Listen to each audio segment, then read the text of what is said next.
शब्द प्रमाणम अद्य वयं किंचित् पश्यामः। यद्यपि नैयायिक मते प्रत्यक्षम् अनुमानम् उपमानं शब्दः इति क्रमः आश्रितः। प्रत्यक्ष उपमान प्रत्यक्ष अनुमान उपमान शब्दाः प्रमाणानि इति न्यायसूत्रम्। अहं किमर्थं तत्र तत्र नैयायिकमतं वदामि इति चेत् अस्मिन् ग्रन्थेपि तथैव वर्तते इति एकं कारणं। द्वितीयं कारणं प्रमाणविषये नैयायिकमतं इतरेपि आश्रयन्ते तत्र तत्र खण्डयन्ति। अतः नैयायिकमतस्य स्थितिः अस्माभिः पुरस्तात् ज्ञातव्या भवति। इदानीं पश्यामः। अनुमानानन्तरम् उपमानं निरूपणीयं, परन्तु अनुमान अनन्तरं शब्दः निरूप्यते भाट्टैः। तथैव शबरस्वामिना मीमांसा भाष्ये निरूपितम्। कुतः एवं निरूपितम् इति चेत् उपमानं बहुवादि सम्मतं नास्ति। वैशेषिकाः उपमान प्रमाणं न स्वीकुर्वन्ति। बहुवादि सम्मतत्वम् उपमानस्य नास्ति। शब्दस्य तु प्रामाण्यं वैशेषिकैः न स्वीक्रियते किल, पृथक् प्रामाण्यं। तर्हि शब्दः कुतः अत्र उच्यते इति चेत् शब्दस्य प्रामाण्यं विना मीमांसकमतमेव नास्ति। वेदशब्दः इति। अतः प्रथमतः शब्दस्य निरूपणं क्रियते। अनुमानतः परस्ताद् उपमानं वर्णयन्ति तर्कविदः वादि परिग्रह भूम्ना वयं तु शाब्दं पुरस्कुर्मः। वयं नाम मीमांसकाः। तत्र तावत् पदैर्ज्ञातैः पदार्थस्मरणे कृते असन्निकृष्टवाक्यार्थ ज्ञानं शाब्दम् इतीर्यते। तत्र भगवान् शबरस्वामी आह शास्त्रं शब्द विज्ञानात् असन्निकृष्टेर्थे विज्ञानम् इति। तेन किं ज्ञायते? तेन किं ज्ञायते इति चेत् यथा अनिमितिः असन्निकृष्टे अर्थे विज्ञानं, तथैव शास्त्रं शब्दः अपि प्रमाणम् असन्निकृष्टे अर्थे विज्ञानं जनयति इति। शब्द विज्ञानात् असन्निकृष्टार्थ विषयक ज्ञानं भवति। असन्निकृष्ट वाचा च द्वयमत्र जिहासितं ताद्रूप्येण परिच्छित्तिः तद्विपर्ययतोऽपि वा इति श्लोकः मया पूर्वमेव उक्तः अनुमान प्रकरणे। अगृहीतग्राहि अबाधितार्थ विषयकं यत् ज्ञानं शब्दात् भवति तत् ज्ञानं शाब्दबोधः भवति। अयं शाब्दबोधः कथं भवति इति चेत् पदैः ज्ञातैः। पदज्ञानेन पदार्थस्मरणं भवति। पदार्थस्मरणे सति अनन्तरम् आकांक्षा योग्यता सन्निधि वशात्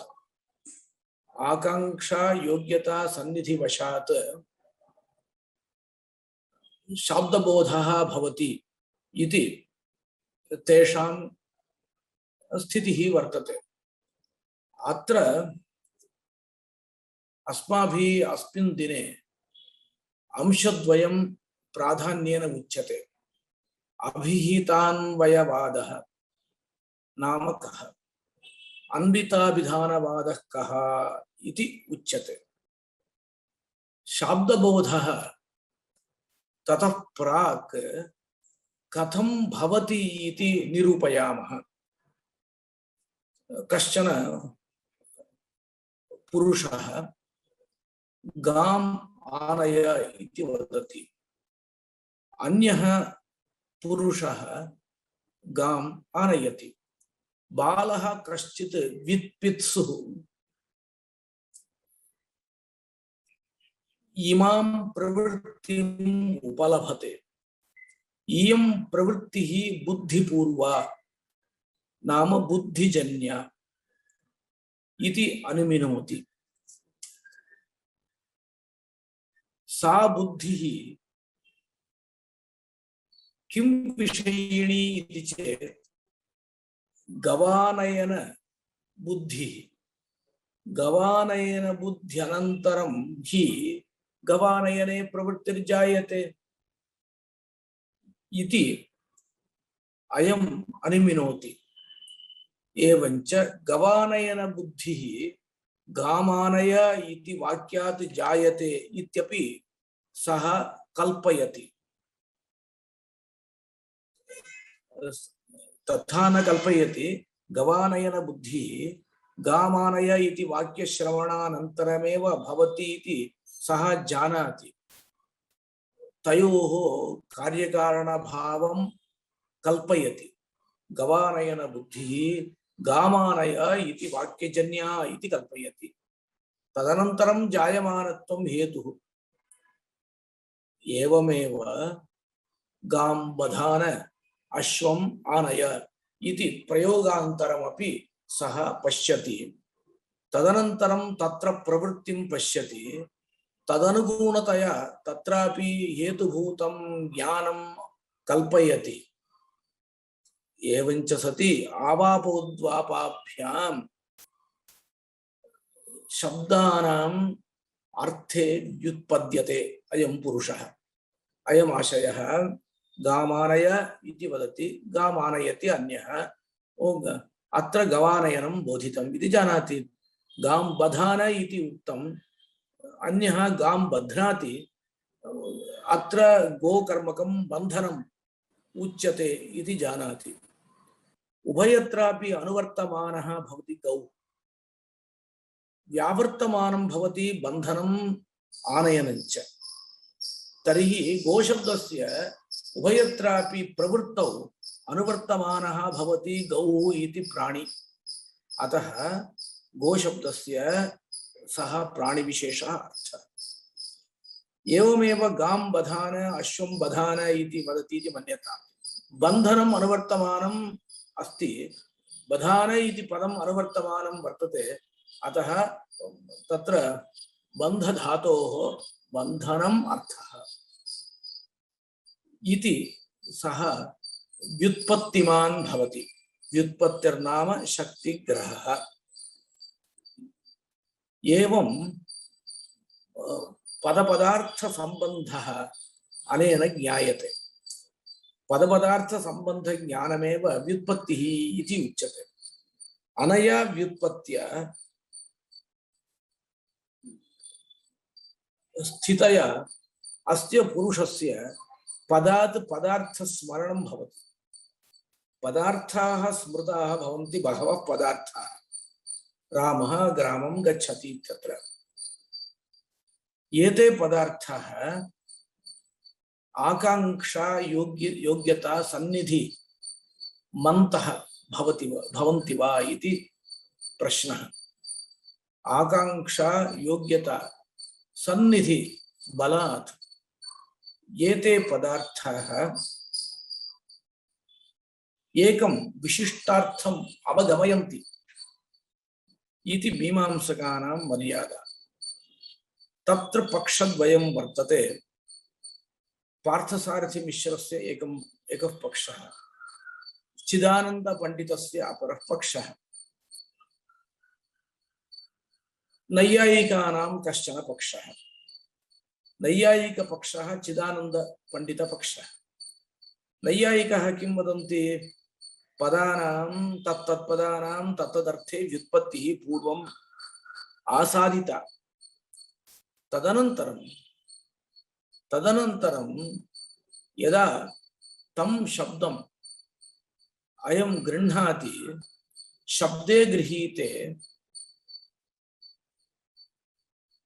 शक्तेः स्मरणं भवति। शक्ति विशिष्ट पदज्ञानात् अर्थस्य स्मरणं भवति। शक्ति विशिष्टस्य पदस्य ज्ञानात् अर्थस्य स्मरणं भवति। एवञ्च एकसंबंधि ज्ञानम् अपरसंबंधि स्मारकम् इति व्युत्पत्ति इति न्यायः वर्तते। हस्तिपकयोः सहचरितयोः दर्शने सति एकदा हस्तिपकमात्रं यदा दृष्टं तदानीं हस्तिनः स्मरणं भवति। इदमेव एकसंबंधि ज्ञानम् अपरसंबंधि स्मारकम् इति उच्यते। प्रकृते पश्यतु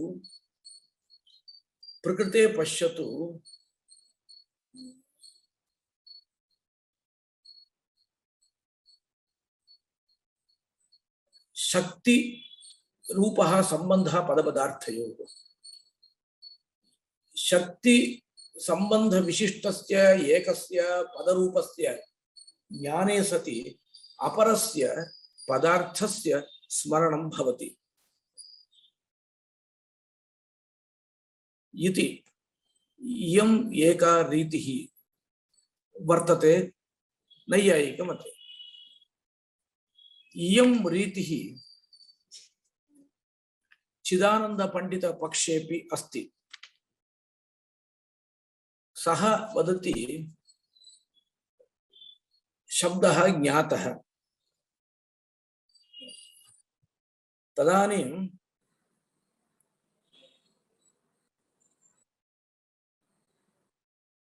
शक्ति विशिष्टस्य शब्दस्य स्मरणं भवति अथवा शक्तेः स्मरणं भवति। शक्ति विशिष्टस्य पदार्थस्य ज्ञाने सति पदार्थस्य स्मरणं भवति इति तस्य आशयः। पार्थसारथि मिश्रास्तु तथा नास्ति। पदपदार्थ संबंधः नैयायिकादि मते अन्यः।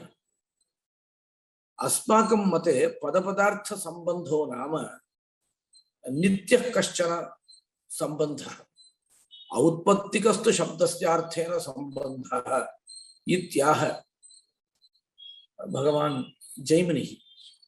औत्पत्तिक इति नित्यं ब्रूमः इति भाष्यम्। औत्पत्तिको नाम स्वाभाविकः, पदपदार्थ संबंधः स्वाभाविकः। इयञ्च शक्तिः किन्निष्ठा पदनिष्ठा इति मीमांसक मतम्। एवञ्च शक्त्या यः अर्थः बोध्यते सः अर्थः अभिहितः भवति न तु स्मृतः इति पार्थसारथि मिश्राणाम् अभिप्रायः। तत्र प्रमाणं किम् इति चेत् आह भगवान् भाष्यकारः पदानि हि स्वं स्वम् अर्थम् अभिधाय निवृत्त व्यापाराणि अथेदानीं पदार्थाः अभिहिताः सन्तः वाक्यार्थम् अवगमयन्ति इति। इदं वाक्यं सूत्ररूपं वाक्यम्। अस्माद् वाक्यादेव अभिहितान्वयः लभ्यते, अन्विताभिधानम् अपि लभ्यते। तत्र अथेदानीं पदार्थाः स्मृताः सन्तः इति नोक्तम्, अभिहिताः सन्तः इति उक्तम्। एवञ्च अभिधानम् अन्यत् स्मारणं च अन्यत् इति पार्थसारथि मिश्राणाम् अभिप्रायः। अत एव आलङ्कारिकाः अपि शक्तिः अभिधा इति द्वयमपि एकमिति न ब्रुवन्ति। शक्तिः स्वाभाविक संबंधः, अभिधा तु पदस्य व्यापारः इति तेषाम् आशयः। वयं प्रकृतम् अनुसरामः। पदैः पदार्थाः अभिहिताः भवन्ति। ते पदार्थाः परस्परम् अन्वीयन्ते। पदार्थैः वाक्यार्थ अवगतिः भवति। अत्र लिखितं पदार्थ एव स्वसंसर्गरूपं वाक्यार्थं बोधयति इत्ययं तावत् लौकिक तार्किकादि साधारणः पक्षः इति वर्तते। अयं ग्रन्थः आपाततः प्रयुक्तः वर्तते ग्रन्थकारेण। तार्किकाः पदार्थाः वाक्यार्थं बोधयन्ति इति न वदन्ति। पदार्थाः वाक्यार्थं स्वसंसर्गरूपं पदार्थ संसर्गरूपं बोधयन्ति इत्ययं पक्षः भाट्टमीमांसकानां पक्षः। तार्किकादि साधारणः इति कथनं तु सामान्यतः नाम अन्विताभिधानं नास्ति इति। तार्किकाणां भाट्टानां च सादृश्यं कुत्र इति चेत् पदानि स्वं स्वम् अर्थं प्रतिपाद्य निवृत्तव्यापाराणि इत्यस्ति किल, तत्र स्वं स्वम् अर्थं पदानि प्रतिपादयन्ति इत्यंशे एव उभयोः साम्यम्।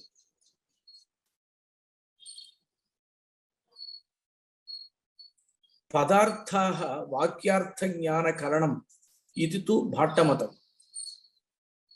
पदज्ञानमेव वाक्यार्थज्ञानकरणम् इति तार्किकमतम् इति भेदः। अत्र अन्योपि विषयः द्रष्टव्यः।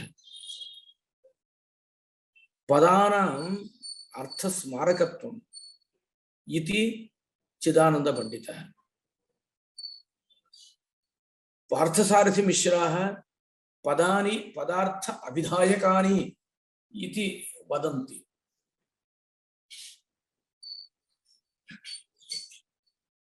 अन्ये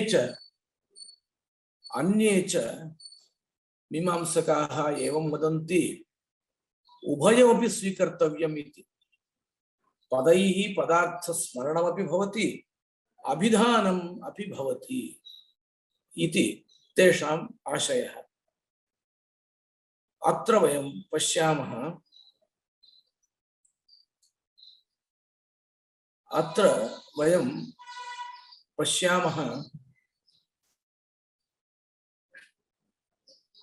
पदार्थाः एव करणं वाक्यार्थज्ञाने, वाक्यार्थज्ञानस्य शाब्दबोधः इत्यपि नाम। किं प्रमाणं तद्भूतानां क्रियार्थेन समाम्नायः अर्थस्य तन्निमित्तत्वात्। तत्र पदार्थस्य वाक्यार्थं प्रति हेतुत्वम् उक्तम्। नाम पदार्थाः अवगताः वाक्यार्थज्ञान हेतवः इति साक्षात् सूत्रकारेण एव भणितम्। अस्तु, तत्र मीमांसकमते पक्षद्वयं वर्तते। पदार्थैः वाक्यार्थ अवगमः भवति इत्यत्र भेदः नास्ति, परन्तु पदार्थाः वाक्यार्थ ज्ञान जनकाः इति एकः पक्षः। अन्यैस्तावत् पदार्थैः लक्षणया वाक्यार्थबोधः भवति इति उच्यते। अयं पक्षः न्यायरत्नमालायां पदस्वरूपाभिहितैः पदार्थैः संलक्ष्यते असौ इति सिद्धमेतत् इत्युक्तं पार्थसारथिमिश्रैः। संलक्ष्यते वाक्या सर्वत्रैवैः वाक्यार्थः लक्ष्यमाण इति स्थितिः इति भट्टपाद वार्तिकमस्ति। एवञ्च पदार्थाः लक्षणया वाक्यार्थं बोधयन्ति इति पक्षः भाट्टमीमांसकानां प्राचीनानाम् अस्ति एव। खण्डदेवाचार्यस्तु लक्षणापक्षं न स्वीकरोति। लक्षणापक्षं वयं पश्यामः। कथं कथं लक्षणा भवितुमर्हति गङ्गायां घोषः इत्यत्र गङ्गापदस्य तीरे लक्षणा उच्यते तत्तु अस्माभिः ज्ञायते तात्पर्य अनुपत्या लक्षणा भवति तद्वत् अत्र कथं लक्षणा इति चेत् तत्र वदति ग्रन्थकारः अत्र च पदैः स्मर्यमाणाः गवादिपदार्थाः यदि अन्योन्यान्वयं विना सामान्यरूपा एव अवतिष्ठेरन् तर्हि पदानां व्युत्पत्ति समयावधृतम् एकविशिष्टार्थ बोधतात्पर्यं विरुध्येत इति तत्र गौः इति वाक्यं पदार्थाः स्मर्यन्ते एतेषां पदार्थानाम् अन्योन्यम् अन्वयः यदि न भवति तर्हि अन्योन्यम् अन्वयः यदि न भवति तदा एते पदार्थाः सामान्यरूपाः एव अवतिष्ठेरन् एते पदार्थाः सामान्यरूपाः एव भवेयुः विशेषरूपाः न भवेयुः अस्तु सामान्यरूपाः भवन्तु तेन किं शक्तिग्रहकाले व्युत्पत्तिग्रहकाले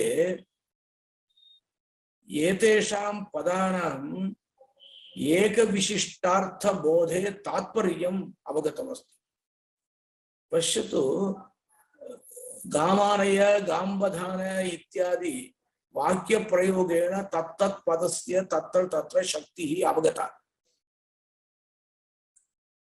शक्तेः अवगमनकाले गवादिपदानि एकविशिष्टार्थबोधकानि आसन् गवादिपदानि एकविशिष्टार्थबोधकानि किल गाम् आनय इत्यत्र केवलं गौः इति प्रयुक्तं वा गाम् इत्येव प्रयुक्तं तत्र व्युत्पत्ति समयावधृतम् एकविशिष्टार्थबोधतात्पर्यं विरुध्येत व्युत्पत्ति समये इमानि पदानि विशिष्टार्थे तात्पर्यवन्ति इति ज्ञातम् प्रत्येक पद प्रयोगेन अस्माभिः व्युत्पत्तिः अभूत् वा न वाक्य प्रयोगेण एव व्युत्पत्तिः समभवत् एवञ्च तस्य तस्य पदस्य विशिष्टार्थबोधे तात्पर्यमस्ति तर्हि किं कर्तव्यं गौः ग्रामे गच्छति इति प्रयोगः यदि भवति तत्र यानि पदानि भवन्ति तानि पदानि सामान्यम् एव अभिदधति स्मारयन्ति परन्तु व्युत्पत्ति समये पदानां एक विशिष्टार्थ विषये तात्पर्यम् अवगतं पदानि हि केवलं तत्तं तं तम् अर्थं कुत्रापि न बोधयन्ति विशिष्टार्थमेव विशिष्टार्थं नाम अन्यार्थ विशिष्टम् अर्थमेव बोधयन्ति इति अवगतम् इति सामान्य रूपस्य वाच्यस्य अनुपपत्तेः तर्हि सामान्यं वाच्यं तात्पर्य विषयः नास्ति तात्पर्य विषयस्तु विशिष्ट रूपः अर्थः तात्पर्य अनुपत्या सः अर्थः न ज्ञातः न लब्धः इति कृत्वा अन्योन्य अन्वय रूपे विशेषे पदार्थाः पर्यवस्यन्ति पश्यन्तु अत्र एकः अंशः मया नोक्तः इदानीम् उच्यते सामान्यं पदार्थः विशेषो वाक्यार्थः इति आह भगवान् शबरस्वामी सर्वेपि पदार्थाः सामान्यरूपः वाक्यार्थस्तु विशेषः भवति। गौः, गच्छति, ग्रामः इत्यादि पदानि अविशेषेण सर्वाणि गवादीनि वदन्ति। गौः इत्युक्तौ सर्वेपि गावः स्वीकर्तुं शक्यन्ते, परन्तु गौः ग्रामे तिष्ठति इति प्रयोगः यदा भवति तदानीं ग्रामे वर्तमाना गौरेव स्वीकर्तुं शक्यते।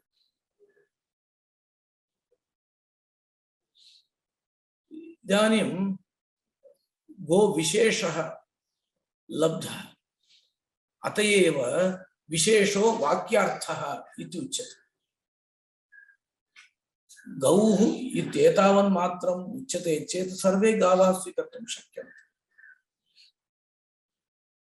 गौर्गच्छति, गौस्तिष्ठति इत्यादौ गमनाश्रय गौरेव स्वीक्रियते, स्थित्याश्रय गौरेव स्वीक्रियते इति। यदि भवान् पदार्थानां परस्परम् अन्वयं न वदति, अथवा यदि भवान् पदार्थानां प्राप्तानां सामान्यरूपाणां परस्पर अन्वयरूप विशेषे पर्यवसानं न करोति, तदा किं भवति? पदतात्पर्यस्य विलोपः भविष्यति। पदानां किं तात्पर्यं? विशेषबोधकत्वे एव तात्पर्यं, विशेषबोधने एव तात्पर्यं, तस्य तात्पर्यस्य अनुपपत्तिः स्यात्। अतः तात्पर्यानुपत्त्या यथा गंगायां घोषः इत्यत्र लक्षणा उच्यते, तथा लक्षणा अत्रापि वक्तव्या। तदेव अत्र लिखति, पश्यन्तु। गौः इयम् आनीयमानैव आनयनञ्च गो सम्बद्धमेव इति परस्पर अन्वय लाभात् गवानयन रूप वाक्यार्थ सिद्धिः। गौः सामान्यतः सर्वा अत्र न विवक्षिता, आनीयमान गौरे विवक्षिता। गौः आनीयताम् इत्यत्र। तथैव आनयनमपि यस्य कस्यापि आनयनं न विवक्षितं, गोकर्मकमेव आनयनं विवक्षितम्। परस्पर अन्वय बलादेव इदं लभ्यते। एवञ्च विशेषो वाक्यार्थ इति शबरस्वामिना यत् कथितं तत् संगच्छते। एवमस्ति वा? तेनात्र पदावगताः पुनः पदार्थाः मिथः अन्वयं यान्ति। पदावगताः पुनः पदार्थाः मिथः अन्वयं यान्ति इति। इत्येवम् अभिहितान्वय सिद्धान्तः दर्शितः अस्मदादीनाम्। एवम् अभिहितान्वय सिद्धान्तः एवं दर्शितः अस्मदादीनाम् इत्युक्तम्। अत्र अभिहितान्वयवाद विषये एतावदेव अस्मिन् ग्रन्थे वर्तते। इतोपि अस्माभिः किञ्चित् उच्यते। अभिहितान्वयवादे एकः प्रश्नः भवितुमर्हति। पदैः पदाः अभिहिताः, पदानि च निवृत्त व्यापाराणि जातानि, ततः परं वाक्यार्थबोधः कथं भवति इति प्रश्नः।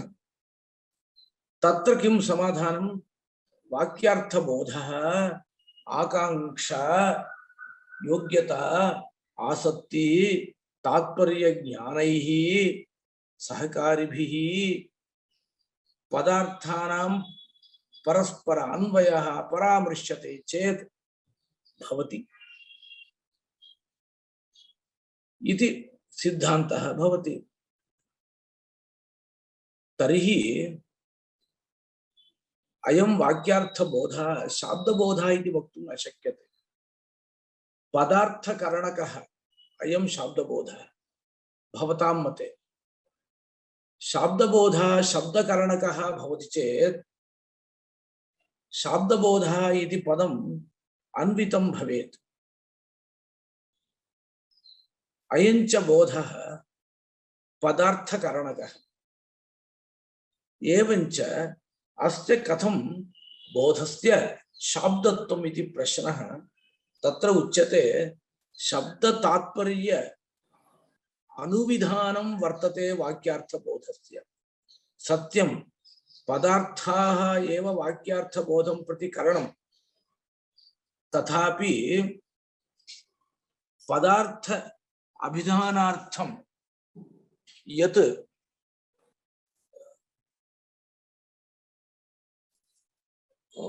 पदज्ञानम् अस्ति तत्र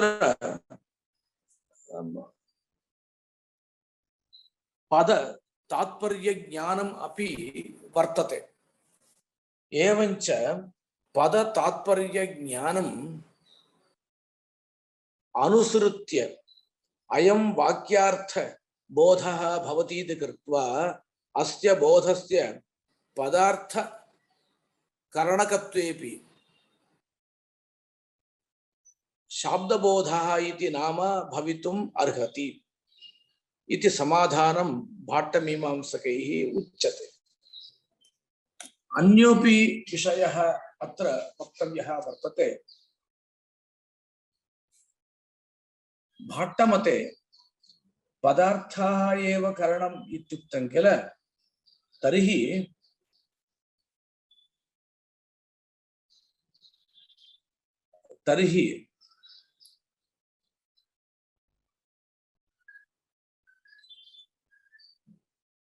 कदाचित् पदेन अर्थाभिधानं न जातं चेत् शाब्दबोधः भवति वा इति प्रश्नः भवति।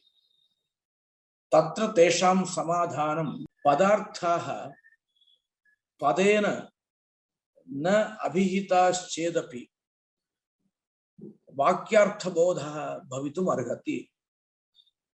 पश्यत श्वेतम् आरूपं फ्रेषा शब्दञ्च शृण्वतः खुर निक्षेप शब्दञ्च श्वेतोश्वो धावतीति धीः दृष्टा वाक्य विनिर्मुक्ता इति भट्टपाद वार्तिकम्। अत्र किं भवति, श्वेतः अश्वः धावति इति धीः भवति, पदप्रयोग एव नास्ति तत्र।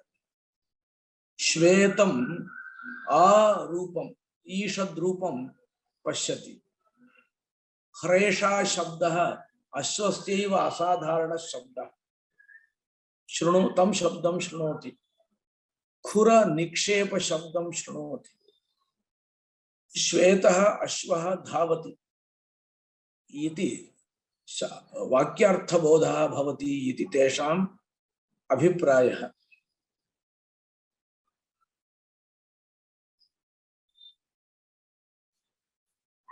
भाट्टमतस्य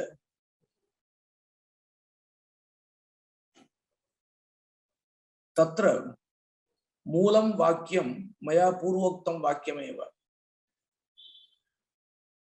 पदानि हि स्वं स्वं अर्थम् अभिधाय निवृत्तव्यापाराणि अथेदानीं पदार्थाः अभिहिताः सन्तः वाक्यार्थम् अवगमयन्ति इति शबरस्वामी वाक्यमेव। परन्तु इदं भाट्टमतम् अन्विताभिधानवादिनः गुरवः न स्वीकुर्वन्ति।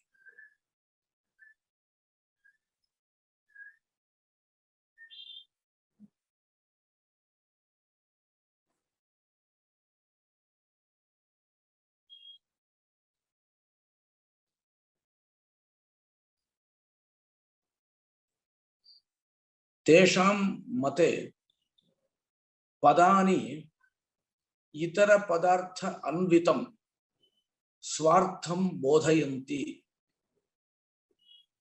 इतर पदार्थ अन्वितं स्वार्थं अभिदधति शक्त्या प्रतिपादयन्ति इति स्वीकृतं वर्तते।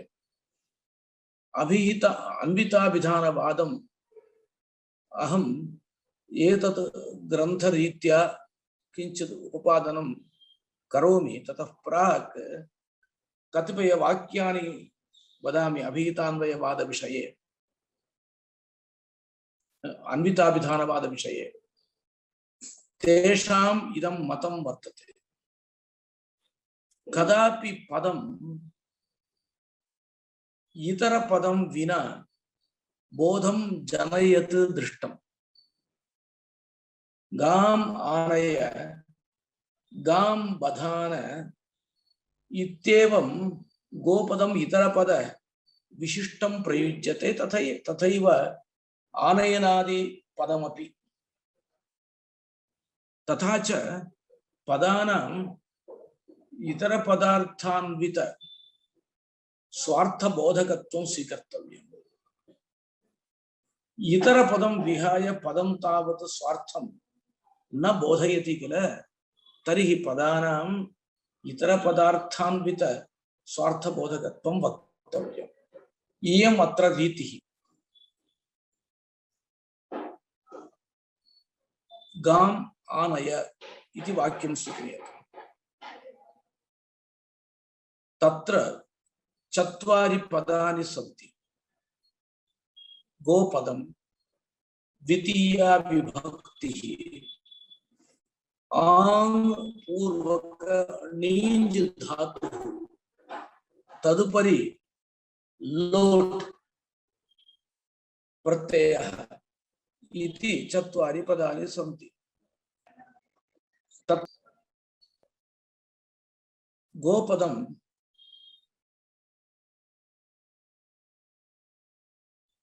आनयन अन्वित,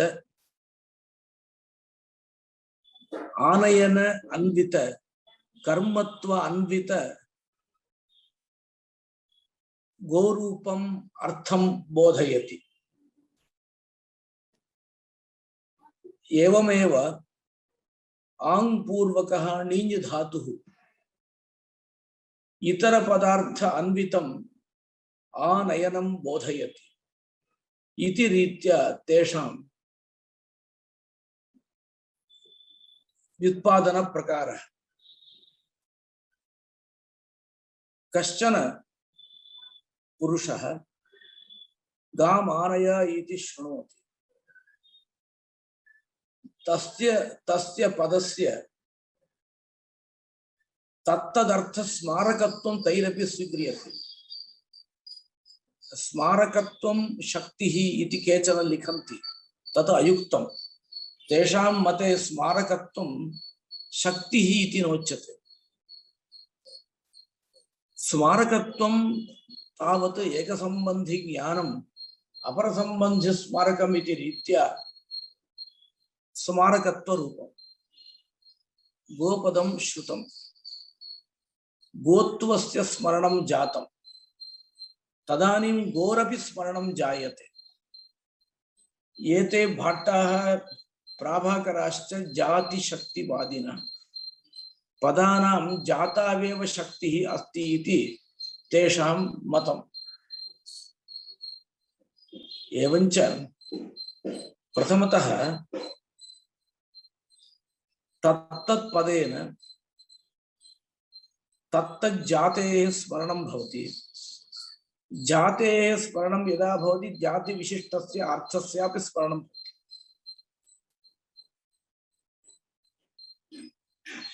तत्र उदाहरणम् उच्यते प्राभाकरेण। हस्तिपकस्य दर्शनेन हस्तिनः यदा स्मरणं भवति तदानीं हस्तित्वस्यापि स्मरणं भवति किल। तद्वत् जातेः स्मरणं यदा भवति तदानीं व्यक्तेरपि स्मरणं भवति। तथा च किं जातं प्राभाकरमते, स्मारकत्व बलेन जाति विशिष्ट व्यक्तेः स्मरणं जातम् तदनन्तरं एवं स्मरणे सति नाम एवमेव सर्वेषां पदार्थानां स्मरणे सति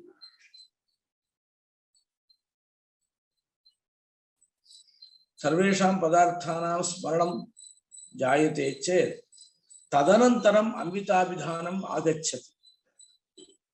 एकैकं पदमपि इतर पदार्थान्वित स्वार्थं बोधयति इति तेषां प्रतिपादन रीतिः।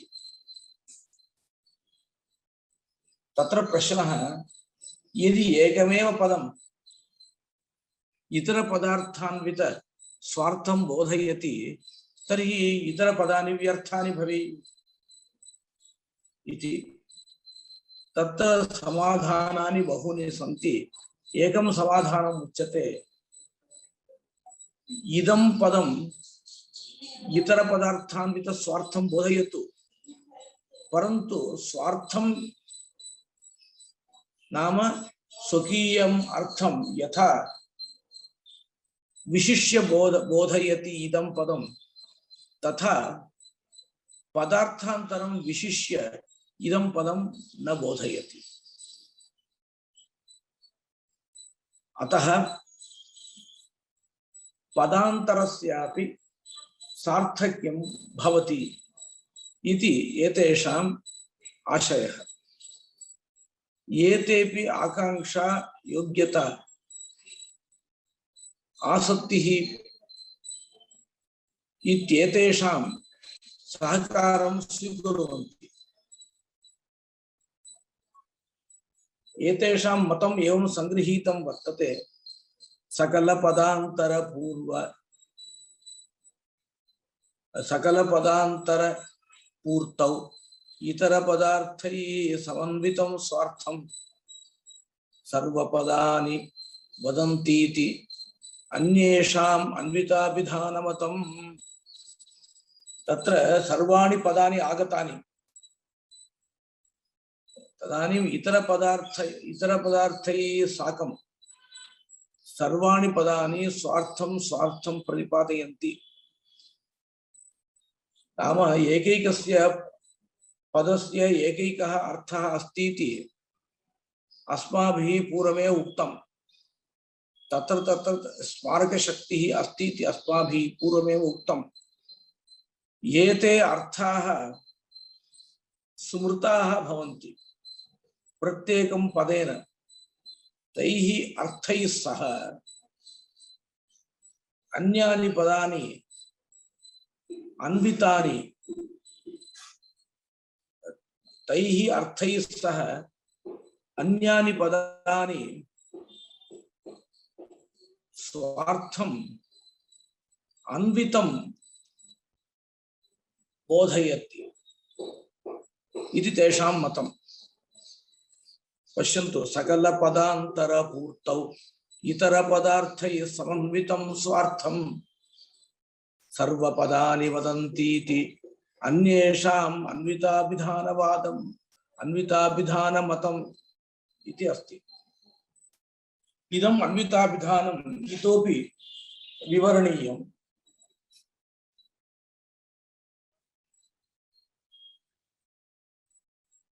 भवता किम् उक्तम्?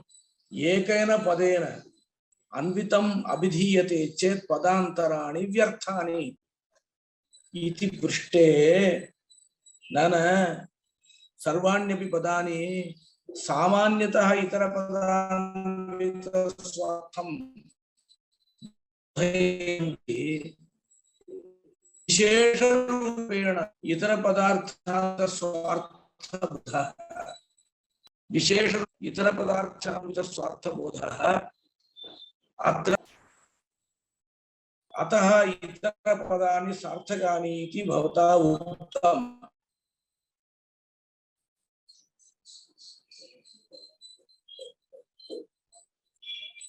परन्तु सामान्यतः इतर पदार्थान्वित स्वार्थः किमर्थं बोधनीयः? सर्वाणि पदानि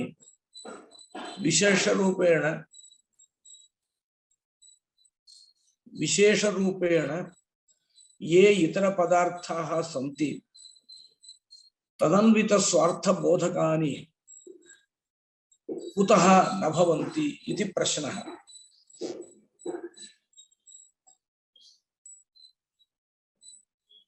तत्र समाधानम् उच्यते सत्यं सर्वाणि पदानि विशेषरूपेण ये इतर पदार्थाः तदन्वित स्वार्थ बोधकाः भवन्ति इत्येव प्राभाकर मतम् इति। एतादृश अन्विताभिधानवादिनः अन्ये न स्वीकुर्वन्ति। ते हि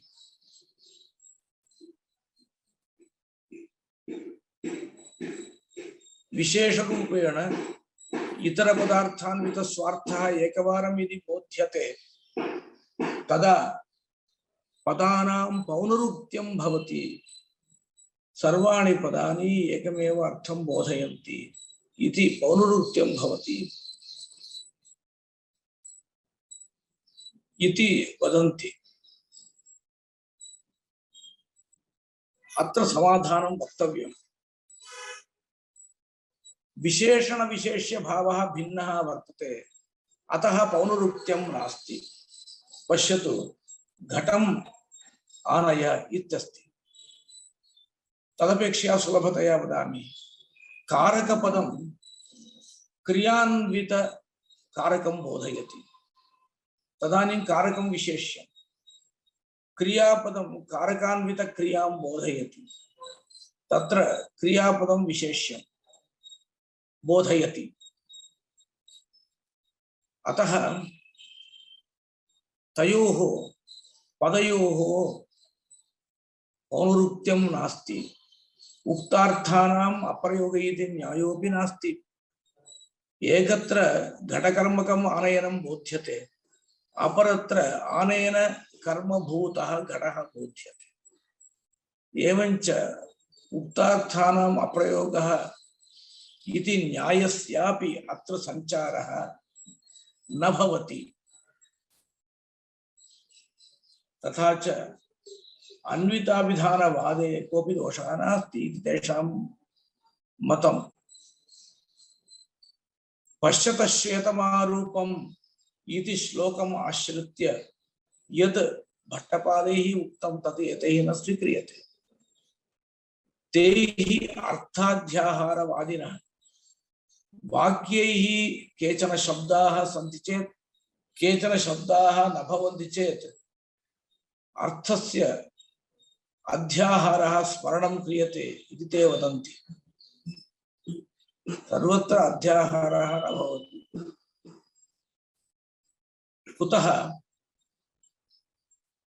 अध्याहारः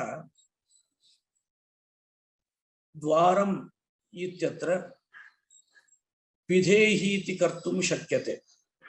अध्याहारो नाम स्मरणम्। सर्वपदानाम् अध्याहारः न भवितुमर्हति।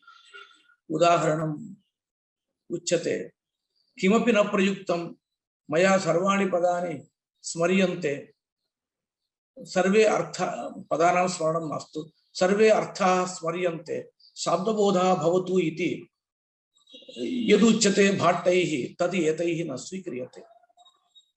कानिचन पदानि सन्ति चेत् किञ्चित् पदं नास्ति चेत् तस्य पदस्य अश्रूयमाणस्य यः अर्थः सः अर्थः स्मर्तुं शक्यते इत्येव तेषां रीतिः।